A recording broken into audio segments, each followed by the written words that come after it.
quand on a grandi au pied de ce volcan, on se l'approprie quelque part. Le volcan fait un peu partie de mon identité parce que j'ai toujours vécu avec. Depuis que je suis tout petit et gamin. Si le volcan n'avait pas existé, nous, Réunionnais, on ne serait pas là. C'est évident. Le volcan nous a donné naissance à l'île.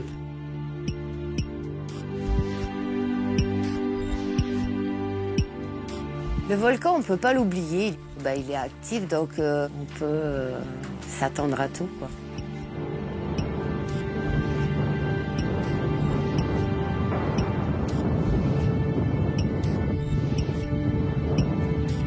On est sur un volcan actif, voire très actif. C'est un volcan qui doit être considéré comme dangereux en permanence.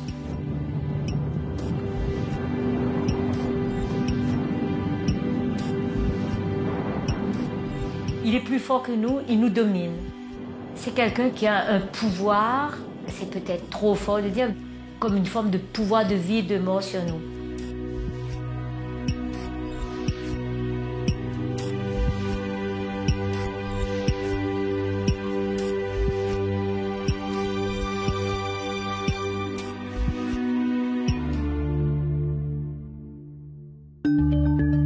Perdu au beau milieu de l'océan Indien, le piton de la Fournaise est l'un des volcans les plus actifs de la planète. Depuis un demi-million d'années, il est le cœur palpitant du Nil. Un volcan devenu la fierté de tout un peuple qui l'admire autant qu'il le craint. Et si l'on veut comprendre la force du lien qui unit les Réunionnais au piton de la Fournaise, il faut avant tout prendre le temps de retourner en enfance.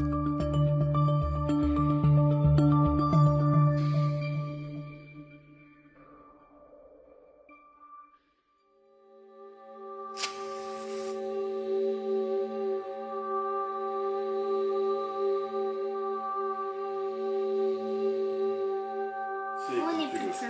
Bon. On n'est que 5. Maintenant, qui va rester? Vaut mieux. Je vais vous raconter l'histoire de notre sorcière, Grand-mère Cal. Elle vit au piton de la Fournaise, dans le quartier du volcan. Elle prenait tous les enfants qui voulaient pas apprendre à lire, les enfants qui sont sales, qui se lavent pas, qui ont les cheveux pas coiffés, les enfants qui traînent dans les chemins le soir après que la nuit soit tombée là. Donc elle les enfermait dans le volcan.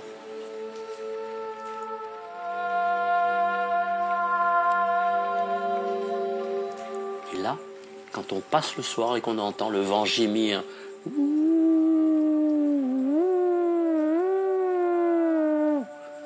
c'est pas le vent qui gémit, ce sont les petits enfants. Ils étaient des milliers enfermés là-bas qui se mettaient à pleurer et à gémir.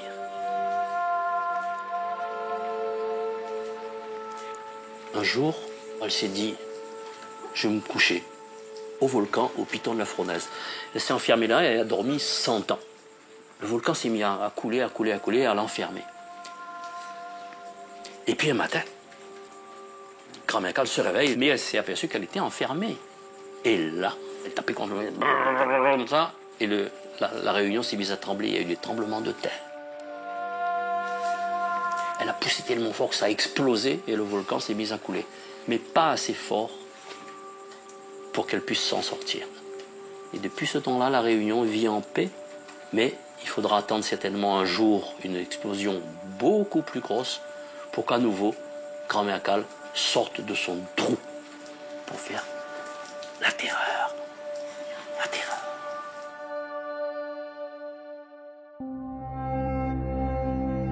De tout temps, le volcan alimente mythes et légendes. Une terre de feu inhospitalière. Une plaine désertique où l'homme ne semble pas avoir sa place. On a vraiment l'impression d'être sur la Lune, là, hein.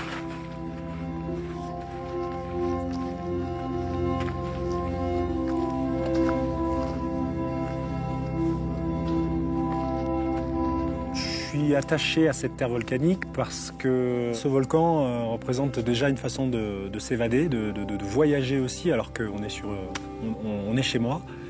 Ça représente une façon surtout de faire voyager les autres, les gens que j'emmène sur le volcan.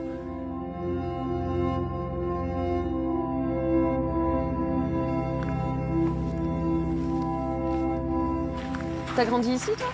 Oui, moi je suis originaire de la plaine des Cafes. J'ai grandi à la plaine des Cafes, au pied du volcan.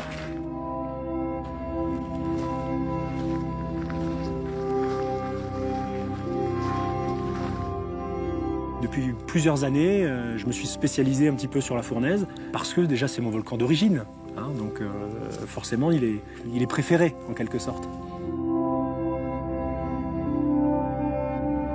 Le petit garçon que j'étais était déjà fasciné par ce volcan, mais beaucoup moins qu'aujourd'hui. C'est-à-dire que j'ai l'impression que plus je grandis avec lui, plus il me fascine. Le fait de voir son évolution, de grandir avec aussi, en quelque sorte, eh ben on a une meilleure connaissance de là où on guide finalement. Là, on est arrivé sur le Pas des Sables, qui lui, c'est un effondrement qui a 65 000 ans.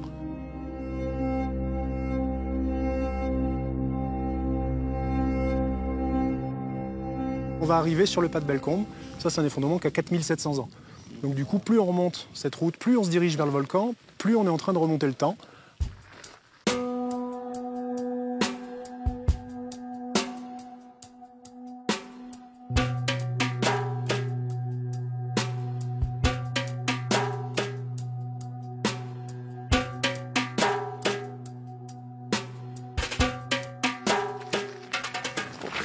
On est loin du volcan, là?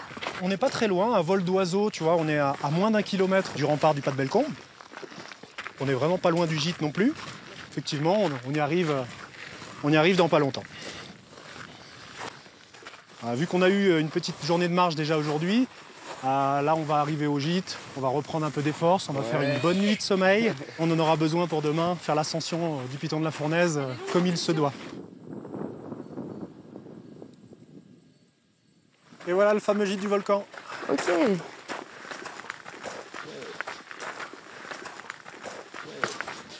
Malmoun!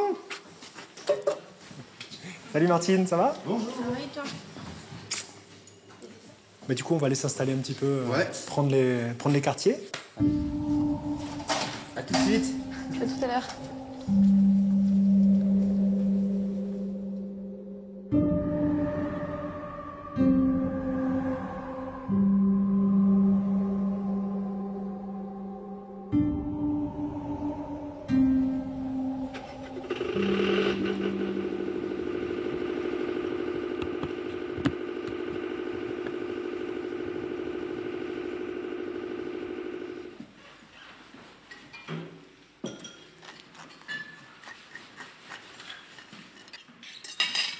Tenez, on va faire un petit point carto quand même avant de partir. Ouais. Qu'est-ce que vous en pensez? Ben oui, c'est mieux de savoir où on va. Voilà. Donc là, hier, on était sur ce sentier de la plaine des Sables et on est arrivé au gîte, ici. Ouais. Le sommet, il est là, au milieu. Donc nous, on va remonter au Pas de Bellecombe, c'est le seul point d'entrée officiel, en tout cas, pour rentrer dans l'enclos Fouquet. L'enclos Fouquet, regarde. D'accord. C'est tout ce fer à cheval qui ceinture le volcan. Ensuite, on va tracer légèrement, comme ceci, on passera entre les deux sentiers, là, donc on sera hors sentier. Ok, d'accord. Et on arrivera directement sur le A de cratère, là, tu vois. D'accord. Voilà. Et ça, c'est le vrai sommet de la Fournaise, donc on arrivera à 2631 mètres. Ah ouais. Et du coup, on aura la vue sur le Dolomieu. C'est parfait. On va pique-niquer dans le cratère Boris. C'est ça. C'est super. Là, on reprend le sentier. Et c'est parti.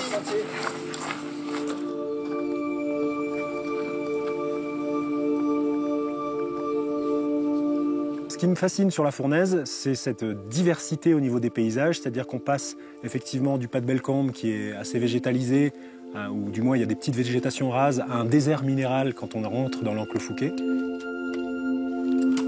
Voilà, on va rentrer dans l'enclos Fouquet.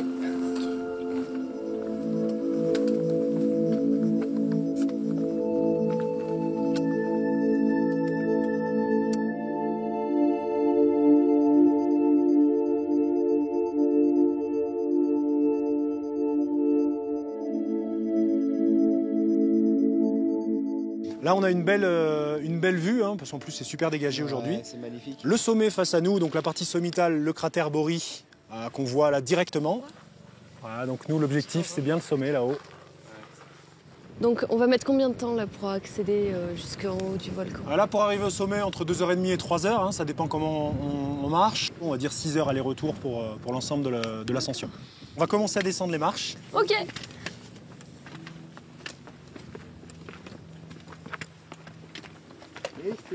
400 marches plus bas, nous sommes au pied du volcan. Une vallée inhabitée, bordée de falaises, c'est le fameux enclos. Une muraille naturelle, en guise d'unique rempart, censée protéger les Réunionnais des coulées de lave.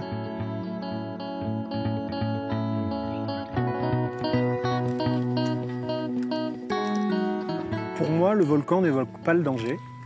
Après, si on pose cette question à l'ancienne génération, un petit peu, on va te dire que tu vas sur le volcan ou dans les tunnels de lave, on va te dire que tu vas en enfer.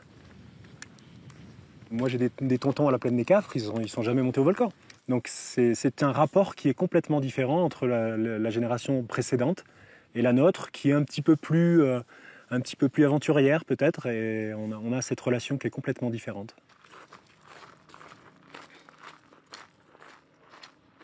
Vous êtes directement sur la lave. C'est assez particulier. Alors là, on est sur des laves complètement refroidies, bien évidemment. C'est des laves assez anciennes.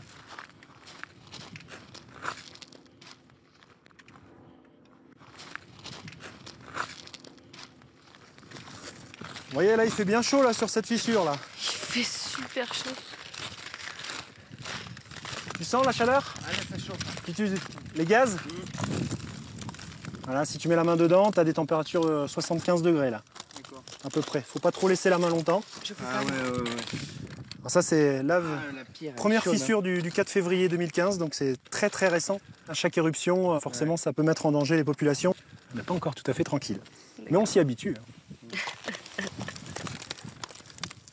Alors ouais, là c'est bien chaud là.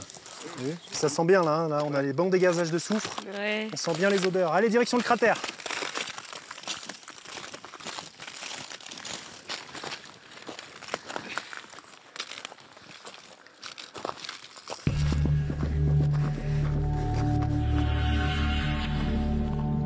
Et voilà, on va rentrer dans le cratère. On va réellement être à l'intérieur, dans le cœur du cratère, là? C'est vraiment ça? Ah bah oui, là on est dedans. Hein. Oh.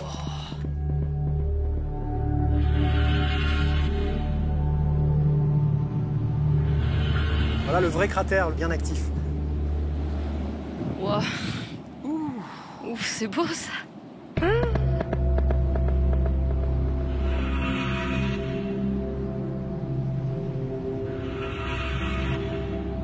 Ce cratère, il fait 333 mètres de profondeur, donc on pourrait mettre une tour Eiffel à l'intérieur, qu'elle ne dépasserait pas les bords du cratère.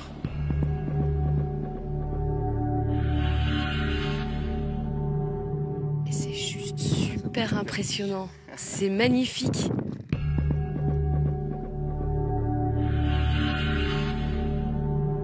Bah, tu sens que c'est la nature qui a le dessus, elle est complètement sauvage. Tu maîtrises rien quand t'es ici en fait.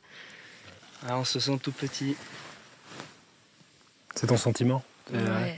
Et toi, ça représente quoi pour toi? C'est un petit peu l'origine de l'île sur laquelle j'ai grandi. Donc forcément... Donc il y a l'énergie qui se dégage. Voilà, on est sur le commencement, quoi. Et quand tu montes ici, tu t'imagines qu'à la plaine des Cafres où j'ai grandi, bah, c'était comme ça avant. C'était du basalte pur et dur, avant d'avoir de la terre et des vaches qui viennent brouter dessus, quoi. Et là, ici, on est vraiment aux origines de la Réunion, quoi. Hein.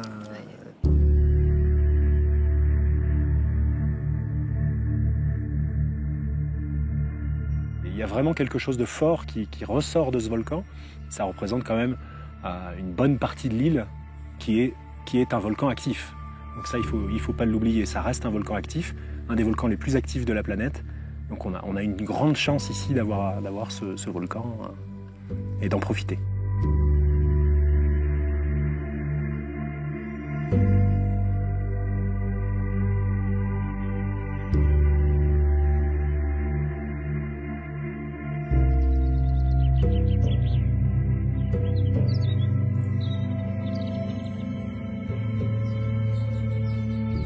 On est situé à 600 mètres des cratères. C'est le premier gîte et le seul qui existe actuellement.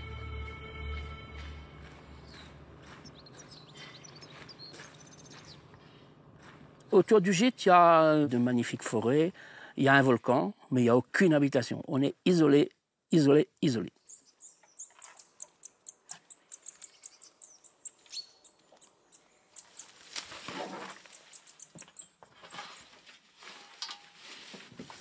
Alors là, on est devant le parc des batteries solaires. On n'a pas d'électricité ici. C'est comme sur tous les sites isolés à La Réunion. Et puis c'est de l'énergie propre, quoi. Nous, ça nous permet de stocker le maximum d'électricité dans ces fameuses batteries qui vont prendre le relais la nuit quand il n'y aura plus de soleil. Et c'est le seul moyen qu'on a, nous, d'avoir du courant.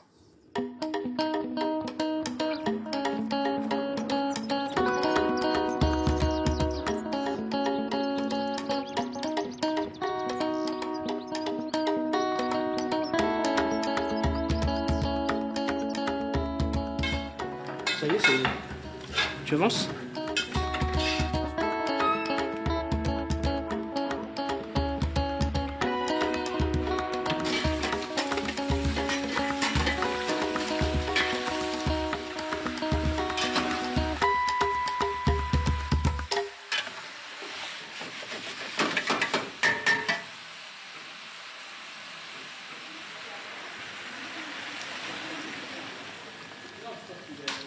Il faut aimer ce volcan pour y vivre et consacrer sa vie, parce que si on ne l'aime pas, on s'ennuie.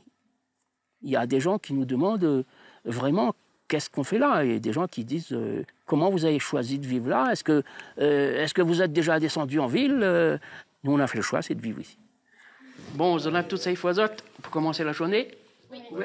Tu es cherché pain au chocolat en bas chez qui? Chez Michel. Chez Michel, mais ils sont pas terribles, ils ont un peu mal voyagé à cause de l'état de la route. Oui. Et non, mais même à telle heure, on repart à quelle heure, on a la pause. Non. Un jour, Yves le patriarche passera la relève à ses enfants. Alors autant les prévenir, vivre aussi près du volcan nécessite quelques sacrifices. S'il pleut à minuit ou 1h du matin, il faut se lever, même si on est au chaud sous sa couverture, et il faut aller remplir les captages. Et quand c'est limpide, on met dans les différentes réserves. Mais là, même il peut être n'importe quelle heure. Voilà. C'est un bloc. Oui, ben non, mais ça, il faut trouver une solution pour pouvoir emmener. Non, mais c'est pas ça, mais c'est que. Il était déjà comme ça en bas. Tu te souviens de la femme qu'on a employée, la jeune fille? Elle est arrivée le lundi, le mardi, et elle est repartie. Et elle me dit, vous pouvez pas me trouver un transport pour redescendre, parce que. Bon, les amis, maintenant il faut penser à aller travailler un coup, non?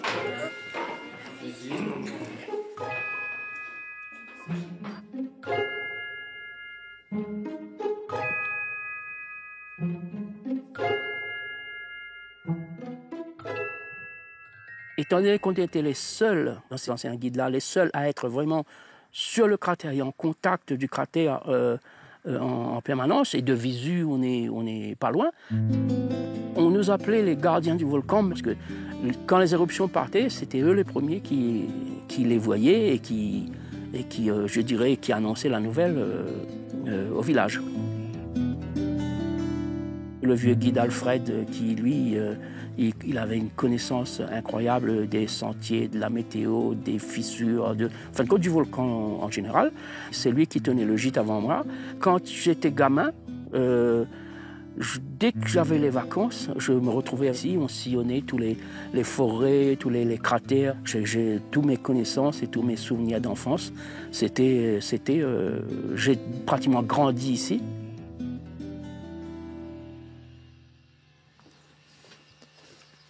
Tiens, monsieur, quoi, un petit café? Ah, merci. Tu vois, au fond, là-bas, Dylan, c'est les anciennes laves. C'est sans doute des anciennes coulées, tu vois. Depuis pas mal d'années, je pense. Et là, l'avantage aussi dans ce cadre-là, c'est d'être au premier loge quand on a des éruptions.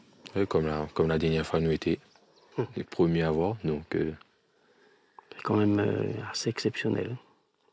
À l'époque, comment ta famille faisait pour reconnaître les signes? Reconnaître les signes du volcan? Il y avait plusieurs facteurs qui entraient en jeu. Il y avait l'odeur du soufre, par exemple. L'odeur du soufre, et comme il y avait une espèce de masse bleutée qui recouvrait un peu les sommets. Donc on savait que l'éruption était déjà partie. Et après la tombée de la nuit, et il y avait cette masse rouge qui illuminait le ciel. Donc les anciens disaient, un volcan l'a pété. Mais qui est sorti, les graines sont sorties d'en haut sur le rempart. Et il repousse en bas. Il repousse en bas. Je me considère un peu comme un ancien gardien parce que ça n'a plus le même sens. Parce que dépanner une voiture qui est en panne ou bien aller chercher des gens qui sont égarés la nuit, on n'a plus la même mission qu'avant. Avec l'observatoire, le gardien du volcan maintenant, c'est les appareils.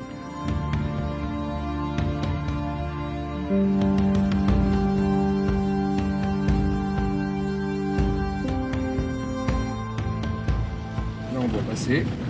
Yes. Oh, mais ça peut.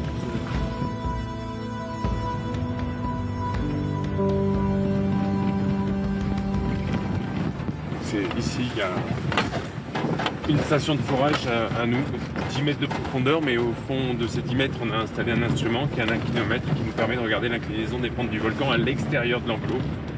Ce qui veut dire qu'en théorie, quand le magma s'injecte, on a les tout premiers précurseurs de déformation qui doivent être enregistrés ici.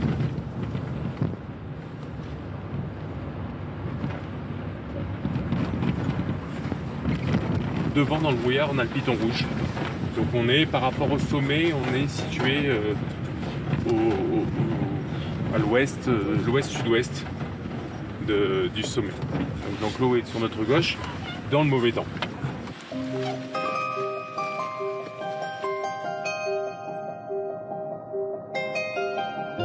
Le volcan, je crois que pour moi, je suis né à La Réunion, et comme tous les Réunionnais, il représente un objet quotidien dans le paysage. Tous les Réunionnais sont amoureux de ce volcan. Vraiment, j'ai été sur plein d'autres volcans. Ça reste le plus beau, ça reste le plus haut, ça reste le plus intense. Et une fois que je suis au sommet, j'oublie tout.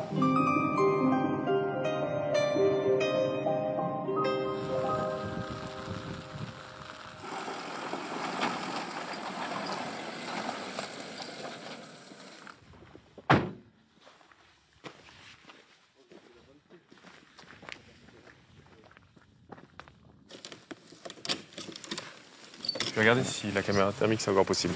Ouais.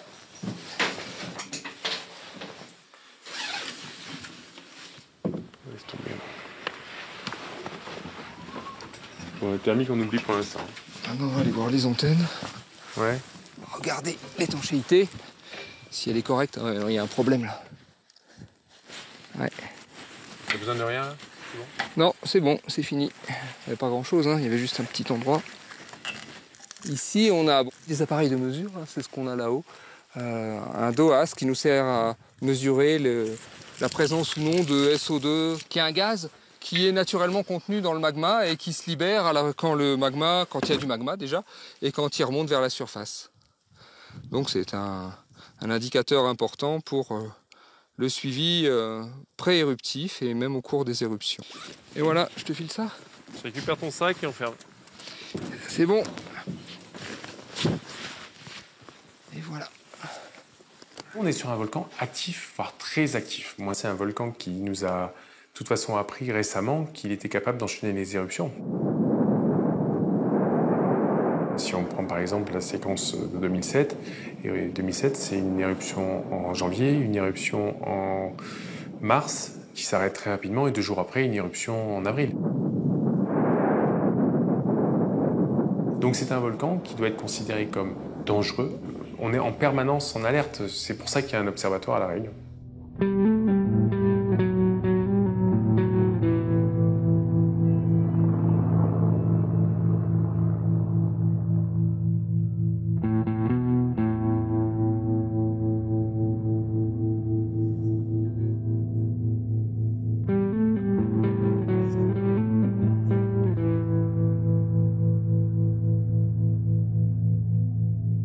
Notre travail est un travail d'observateur. Notre service est de dire au pouvoir public, attention, on a une augmentation de l'activité, attention, on va rentrer en éruption, attention, on est en éruption, attention, l'éruption est terminée. Et l'enjeu est de plus en plus grand, parce qu'aujourd'hui sont exposés à l'aléa volcanique de plus en plus de personnes, de moyens et de biens. Il faut bien comprendre une chose, c'est qu'à La Réunion, tout est volcanique. Sur les 2512 km² de la Réunion, la majeure partie, à peu près égale aux 2/3, est occupée par l'ancien volcan, le Piton des Neiges, qui est aujourd'hui inactif. Tout ce qui est ensuite à l'est, c'est le Piton de la Fournaise. Sa position actuelle, on peut bien la définir ici par ce trait jaune qui va limiter ce qu'on appelle l'enclos. Il y a environ plus de 96% des éruptions qui se sont initiées et poursuivies à l'intérieur de cette zone. Donc ces coulées sont ici. Ici, personne ne vit. Sur les rift zones, on va avoir entre 12 et 15 000 personnes qui habitent là, des écoles, des plantations, des habitations, des commerces. Et par contre, là, on a 200 à 250 000 personnes qui y vivent.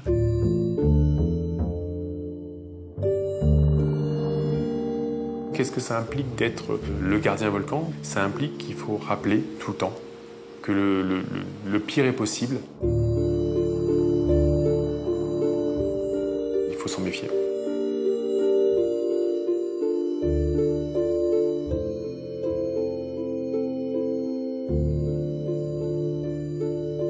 Le village de la Plaine des Cafres est à une dizaine de kilomètres à vol d'oiseau du Piton de la Fournaise.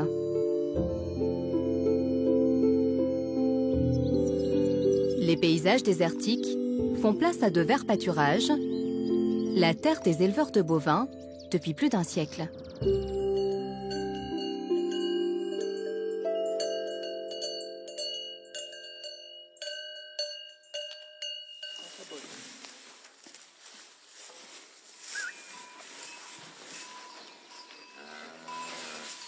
Viens, Girouette, viens, viens, Girouette, viens, viens manger, viens, viens. Il faudrait peut-être qu'on ramène des animaux à côté de la route du volcan, là, sur la parcelle numéro 2. Ouais. Hein? Ouais, ok. Comme ça sera plus simple. Ma femme a eu l'opportunité de reprendre l'exploitation de son père à l'époque. Donc je lui ai dit, bah, écoute, si c'est ce que tu veux, il faut réaliser ton rêve, si c'est ce que tu veux faire. Mon père, il avait le terrain au niveau du Nez de Bœuf, dans les plaines du volcan. Donc c'était un terrain qui était totalement en friche et à l'état sauvage. Je l'ai suivie, je dirais, par amour pour elle et également par passion pour les animaux aussi, puisque j'aime les animaux.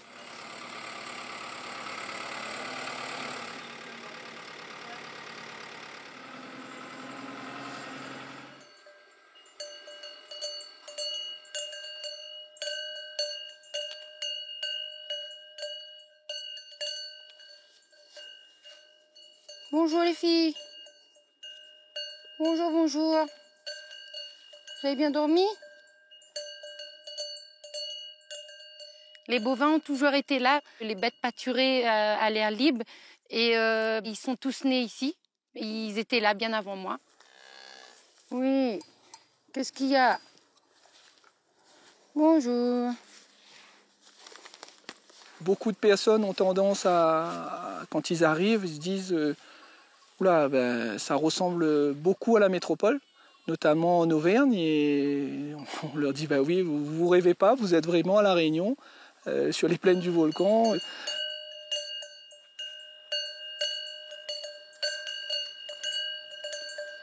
La proximité avec le volcan, c'est aussi de la fierté, puisque bon, ça fait partie de notre identité déjà, le volcan, puisque bon, on est né avec et depuis tout petit, on est quand même fasciné par ça.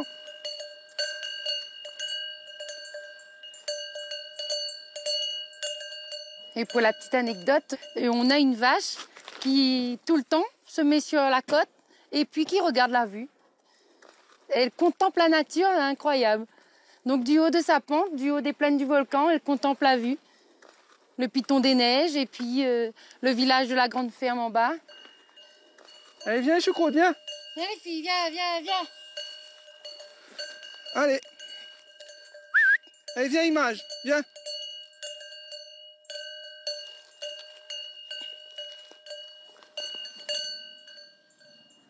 Quand il y a le volcan, elles le savent. Il y a l'herbe aussi qui sait. Il y a eu une diminution de la poussée. On a vu ça, quoi. On sait qu'il y a quelque chose qui va se passer, vu le comportement des bêtes. Elles savent avant nous qu'il y aura une éruption. Elles ont tendance à chercher un endroit pour se réfugier un peu, quoi. On Voilà. voit qu'elles cherchent un endroit pour qu'elles se mettent un petit peu à l'isolement. Et alors là, allez, Image, rentre. Prendre des précautions, il nous est difficile puisque nos animaux sont en liberté, en extensif tout au long de l'année. Donc ils n'ont pas de stabulation, de bâtiment dans lequel on peut les confiner. Ben, on ne peut rien faire, c'est la nature, c'est comme ça. Donc vraiment, si demain il se produit quelque chose de plus grave, s'il y a une éruption vers nous, ça va être différent. On aura un comportement différent, on prendra les dispositions qu'il faudra à ce moment-là. Mais sinon, on ne peut rien faire d'autre, quoi, qu'attendre ce qui va se passer. Allez, Guimauve, viens. Samy. Viens, Samy, viens. Samy, viens. Viens, Lucas, viens. Allez, une, deux. Voilà. Moi, personnellement, je sais qu'il ne va pas nous faire du mal. C'est une île volcanique. On y vit depuis notre naissance. Il y a des décennies qu'il y a des gens qui vivent ici. Donc, on n'a pas à craindre de lui. Je ne pense pas que demain, il nous fera du mal, quoi. Les gens de la plaine des Cafres, pour moi, ne craignent pas forcément le volcan, puisque on sait que le versant le plus exposé, c'est sur le sud sauvage.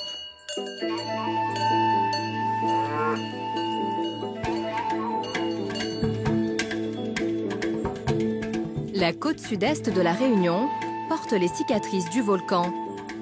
Au Grand Brûlé, la Fournaise y a souvent déversé sa colère.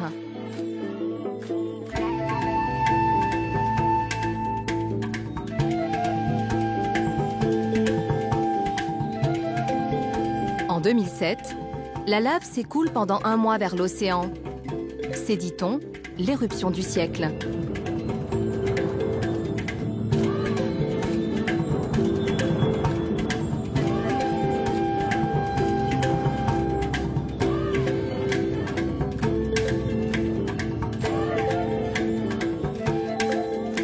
Ce paysage de désolation est devenu le petit coin de paradis d'une aventurière tombée amoureuse du volcan.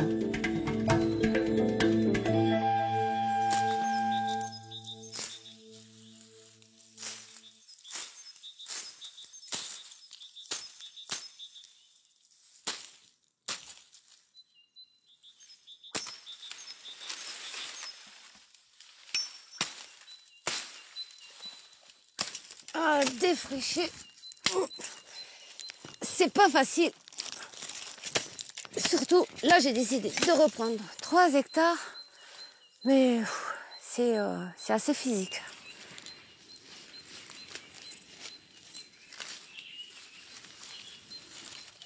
J'ai vraiment découvert la vanille en arrivant à La Réunion en 1992.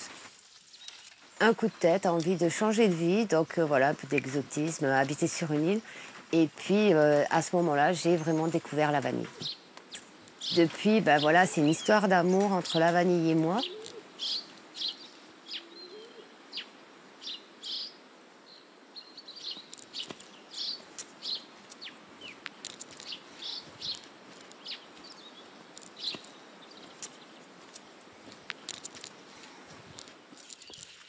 C'est ici que je cultive ma vanille, dans cette forêt volcanique.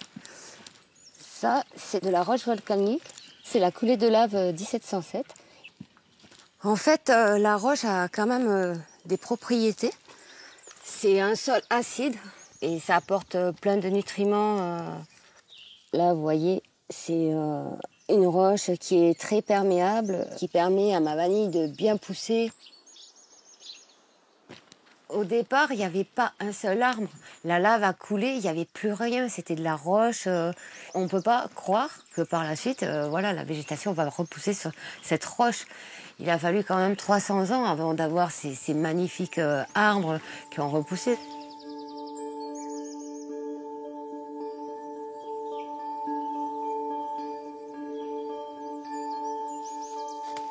Maryse. Oh, salut. T'es là? Ah, je t'avais dit, j'avais un peu de temps. Ah, Passerai te voir. C'est sympa, ça. La forme? Ouais, et toi? Ça va, ça va. Je suis venu voir la vanille. Toi, ouais. la vanille? Voilà, là, il y a les gousses, tu vois. Elles sont belles en plus. Donc, il faut regarder que tout va bien, enlever les feuilles mortes, les racines mortes. Et lui, il va très bien, donc on peut passer à un autre. Ça demande beaucoup de temps, hein, Vincent. Tu sais, la vanille, c'est de la patience. C'est constamment de la patience. Et c'est souvent la vanille qui commande aussi, parce que voilà, elle va où elle veut. Comme là, par exemple, elle peut s'en aller. Elle peut galoper, ouais. Galoper. Après, elle va monter en haut, tu vois, là.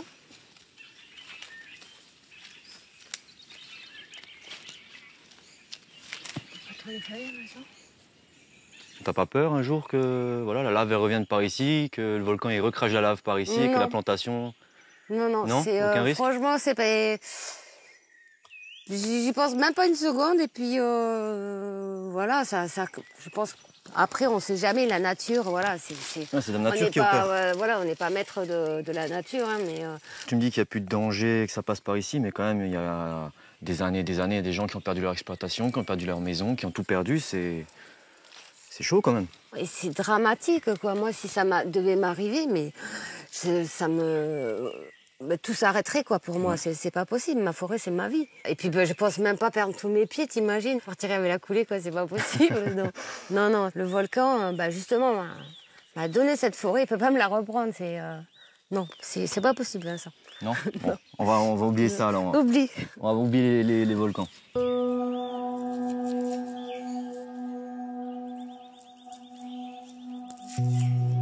Si jamais un jour il y avait un risque, vraiment le gros risque, jusqu'au bout je continuerai. Je resterai dans ma forêt jusqu'à ce que je puisse plus marcher.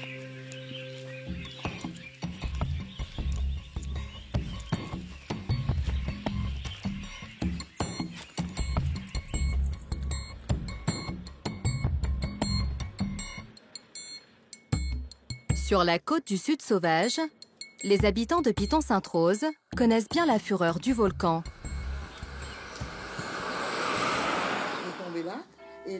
Les anciens se réunissent régulièrement sous le kiosque du village et dans les conversations, toujours ce même souvenir. L'éruption de 1977. L'enfer dure une dizaine de jours. Une vingtaine de maisons disparaissent sous la lave incandescente.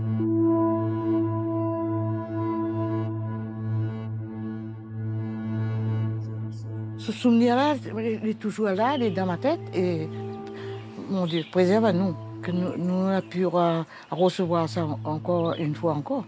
Parce que déjà, ce souvenir-là m'amène dans la tombe, hein, mais oubliera jamais, jamais.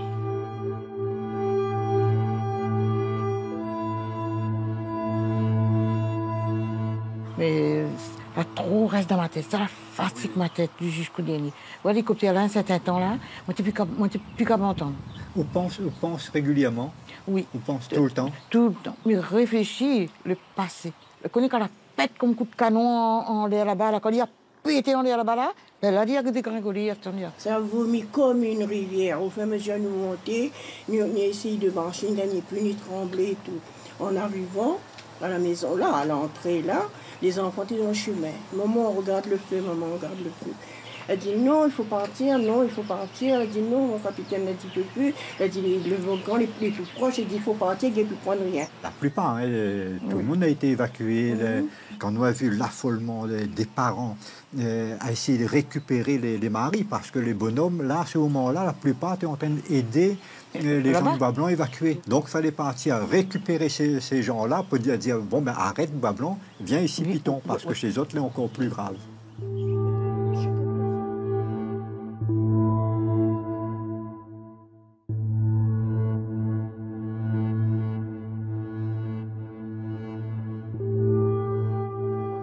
Tout le temps qu'il coule dans son enclos, j'ai pas peur. Mais si toutefois qu'il ressort de l'enclos comme la dernière fois, ah ben là oui. Mais on ne peut pas en vouloir au volcan. Merci Dieu. Si on pouvait lui pousser en justice, oui. Mais on ne peut pas. Donc aujourd'hui c'était nous. Je ne souhaite pas que ça arrive à personne d'autre, mais ça pourrait être d'autres demain. Ce douloureux passé vient de refaire surface. Le volcan est à nouveau sorti de son sommeil. Depuis quelques jours, il est en éruption et réveille de vieux démons.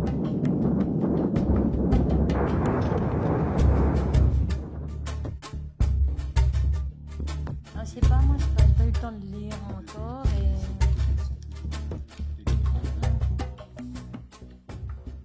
La coulée dans l'enclos. Oui, oui. Et loin de Piton Saint-Rosin, les Tout à fait, loin de Bois Blanc, oui. Ça devait être beau quand même.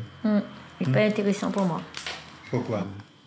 Est-ce qu'on va voir un peu de lave couler? Et alors? Quand le volcan est en éruption, je ne me déplace pas pour le voir, pour l'admirer. Je ne me déplace pas pour le voir, pour l'admirer. Non. C'est pas ça. C'est pas...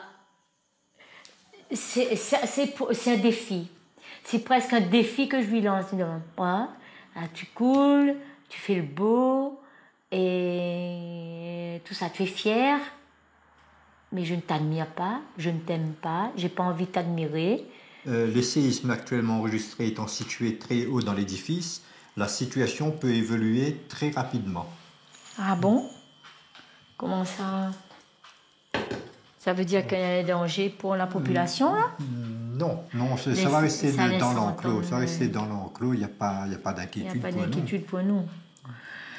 Ouais. Je le crains parce qu'aujourd'hui, on est installé à ses pieds. Et ben, il va un jour décider de passer là. Il va détruire tout un pan de ma vie. Et c'est cette crainte-là, surtout, c'est-à-dire que quelque part...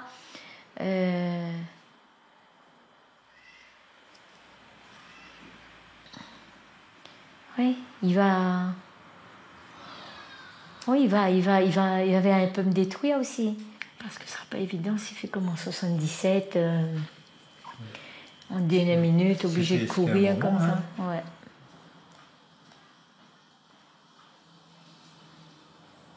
J'ai paniqué, j'ai compris qu'il y avait quelque chose. Et donc j'ai couru avertir les parents. Et là, ils ont eu peur, la peur de leur vie, papa surtout. Il a paniqué. Au niveau de... Et ma soeur qui a tenu tête, qui ne voulait pas partir, elle ne voulait pas les laisser, mais papa, lui, il n'a pas compris. Il a compris que le danger était là, il fallait sauver la famille, et tout le monde a couru. Il est parti.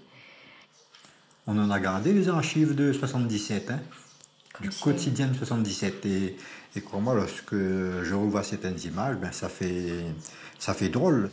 C'est où ces archives? Tiens, je te les ramène.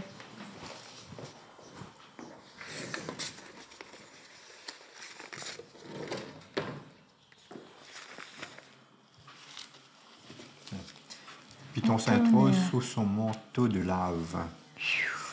Ah oui, c'était ravagé, le village ravagé. Vraiment, là, c'est dans la cour de la gendarmerie. Voilà, à l'intérieur de la gendarmerie. Complètement transformé. C'était où, hein? Image d'un village ravagé. Ah ben...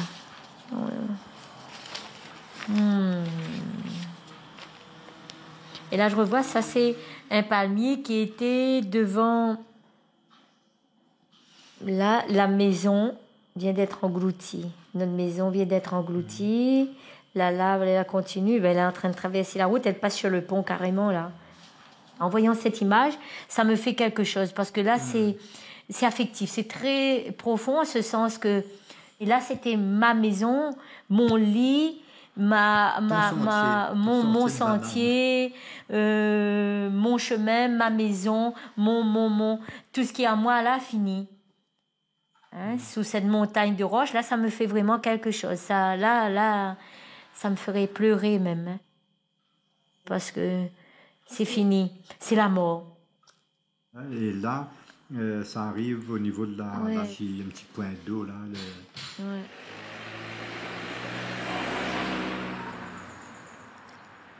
Fuir le village aussi, c'est aussi être lâche aussi, se dire que le volcan est plus fort que nous, qu'on laisse une zone réservée au volcan, partir.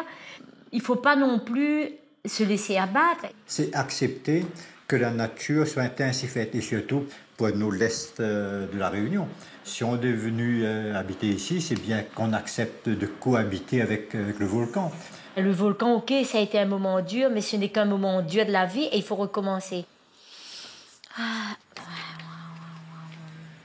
Quel que soit l'âge qu'on a, ben on doit se projeter, on doit construire, on doit bâtir. Le volcan bâtit, nous aussi nous devons bâtir. Je vais fuir le volcan, pourquoi? Ben, il va faire son œuvre, comme j'ai dit tout à l'heure, je le crains, mais tout en disant, mais il faut craindre, il faut craindre.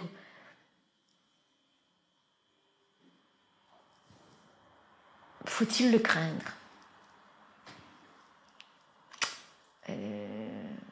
Il faut vivre avec lui. Il faut vivre avec lui parce que il n'est pas à tout.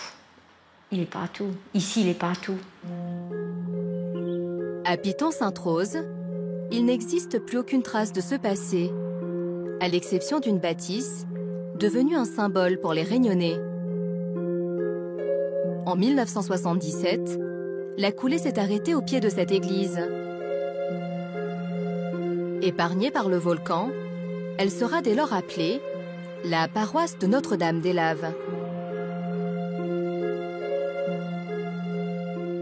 L'église a été encerclée donc par la lave. Nous voyons ici encore des traces bien visibles. On va dire, auparavant, la route passait au niveau de l'église.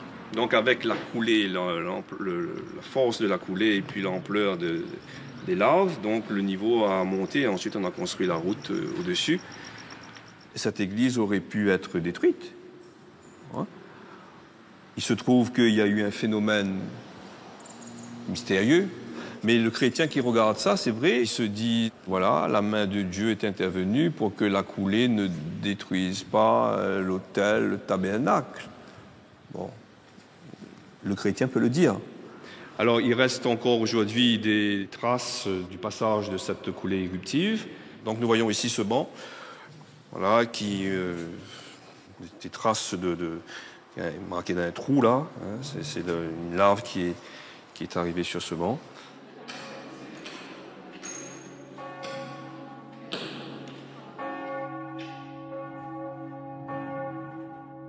Le croyant, quand il traverse des épreuves, il crie vers Dieu. Le côté mystique, c'est pas facile d'expliquer ça, parce que c'est quelque chose d'intime. Hein, cette relation à la foi, cette relation à Dieu, il n'y a que le croyant qui pourrait vous dire, ben voilà, moi je prie, parce que... Et d'ailleurs, ils vous diront ça, tous, hein, parce que j'ai confiance, parce que je sais que Dieu, la Vierge Marie, va m'aider, il ne peut pas m'abandonner.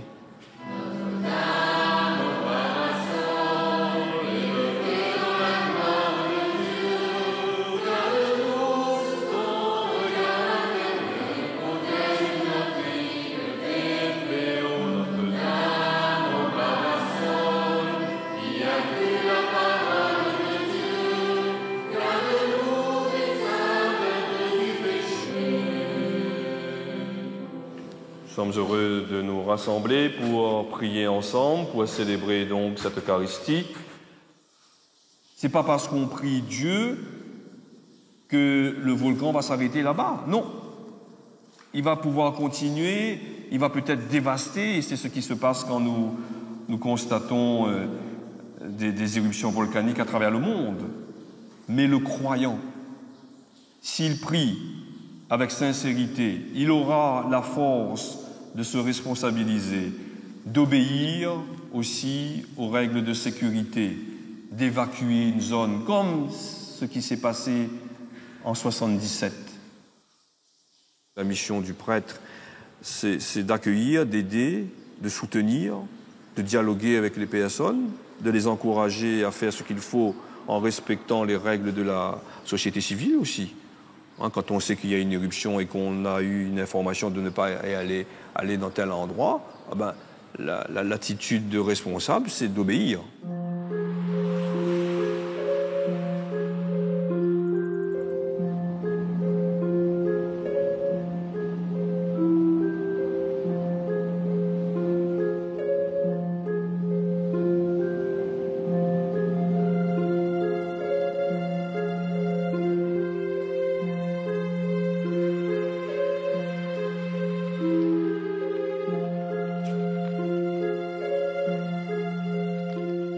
La foi, elle est importante.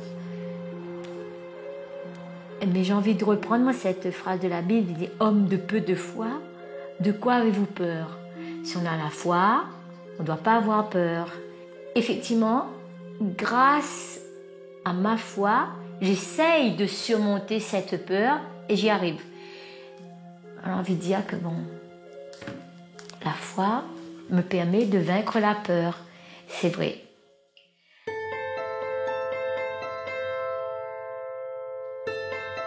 Chaque année, des milliers de personnes viennent rendre hommage à la Vierge au parasol, Vierge miraculeuse qui épargnerait la terre et les hommes de la colère du volcan.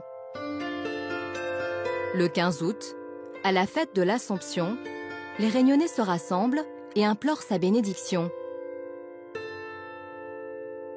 Sur l'île, croyants ou non-croyants, tous regardent le volcan. Ils guettent ses moindres sursauts, ils attendent son réveil, entre crainte et fascination.